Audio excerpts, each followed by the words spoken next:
أعوذ بالله من الشيطان الرجيم بسم الله الرحمن الرحيم قل إن كان آباؤكم وأبناؤكم وإخوانكم وأزواجكم وعشيرتكم وأموال اقترفتموها وتجارة تخشون كسادها ومساكن ترضونها أحب إليكم من الله ورسوله وجهاد في سبيله سبحان الله فتربصوا حتى يأتي الله بأمره والله لا يهدي القوم الفاسقين سبحان الله العظيم. فقال الله تبارك وتعالى في كلامه إن الله وملائكته يصلون على النبي يا أيها الذين آمنوا صلوا عليه وسلموا تسليما.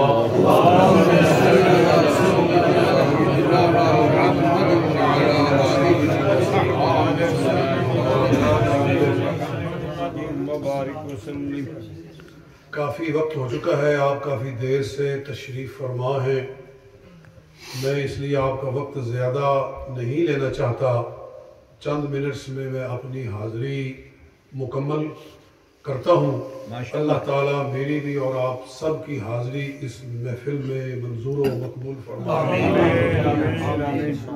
میں آج کل جو کچھ لکھتا ہوں اسی کو کسی محفل میں یا جمعۃ المبارک کے خطبہ میں لوگوں کے ساتھ شیئر کر دیتا ہوں. ماشاءاللہ ماشاءاللہ وہی میری حاضری ہوتی ہے. ماشاءاللہ بہت خوب بہت خوب. اللہ کا شکر ہے کہ مجھے اللہ تعالیٰ نے اپنے محبوب کا ذکر لکھنے میں اور ذکر سننے میں اور ذکر سنانے میں لگایا ہوا. سبحان اللہ سبحان اللہ سبحان اللہ. میں بڑی ارلی مارننگ میں اٹھ جاتا ہوں جی اور پھر اپنے محبوب کا ذکر لکھنا شروع کر دیتا ہوں، اور جب سب سو جاتے ہیں رات 1 بجے تک یہی سلسلہ میرا جاری رہتا ہے. درمیان میں نماز پڑھنے کا وقفہ یا کچھ کھانا کھانے کا وقفہ یا صبح کے وقت یہ لڑکے درس نظامی والے پڑھنے کے لیے آ جاتے ہیں ماشاءاللہ، تو تقریباً 2 گھنٹے وہ وقفہ، اس کے سوا باقی سارا وقت سرکار کا ذکر لکھنے میں ماشاءاللہ. اور اللہ تعالیٰ کسی وقت موت بھی لائے تو ایسے ہی عالم میں ماشاءاللہ ماشاءاللہ. میں اس سے پہلے حضور صلی اللہ علیہ وسلم کے خصائص لکھ رہا تھا. وہ پچھلی محفلوں میں میں نے کچھ آپ کو سنائے، حضور علیہ السلام کی خصوصیات. سبحان اللہ. اور اب میں نے 2 دن سے شروع کیا ہے حقوق مصطفیٰ. سبحان اللہ. پہلے تھا خصائص مصطفیٰ اور اب ذکر شروع ہوا ہے حقوق مصطفیٰ. سبحان اللہ سبحان اللہ. تو مطلب ہے کہ مصطفیٰ ہی مصطفیٰ. اور ہم اہل سنت و جماعت کا طریقہ ہی یہ ہے کہ کوئی بھی محفل ہو بات مصطفیٰ کی ہوتی ہے. کبھی میلاد مصطفیٰ، کبھی معراج مصطفیٰ جی، اور اگر صحابہ کا ذکر بھی ہو تو صحابہ مصطفیٰ، محرم کا مہینہ ہو تو آل مصطفیٰ، یعنی ذکر ہے تو مصطفیٰ کا ذکر ہے. ہم سے یہ بھی کہا جاتا ہے کہ تم بس مصطفیٰ ہی مصطفیٰ کرتے ہو، اللہ کا تو نام ہی نہیں لیتے ہو. ہم کہتے ہو جاہلو تم سمجھتے نہیں ہو، حضور صلی اللہ علیہ وسلم کا ذکر حقیقت میں اللہ ہی کا ذکر ہے. ابھی آپ نے سن لیا کہ علی کا ذکر عبادت ہے، مولا علی المرتضیٰ کا ذکر اللہ کی عبادت ہے. ذکر علی عبادت، اس کا مطلب یہ نہیں ہے کہ علی کا ذکر علی کی عبادت ہے، یہ غلط ہے. علی کا ذکر اللہ کی عبادت ہے. تو حضور کا ذکر بھی حقیقت میں ذکر خدا ہے، یعنی حضور کا ذکر کر کے ہم کہتے ہیں وہ رب ہے جس نے مصطفیٰ کو یہ شان عطا فرماتے ہیں نا، وہی رب ہے جس نے تجھ کو ہم تن کرم بنایا، ہمیں بھیک مانگنے کو تیرا آستان. اگر کسی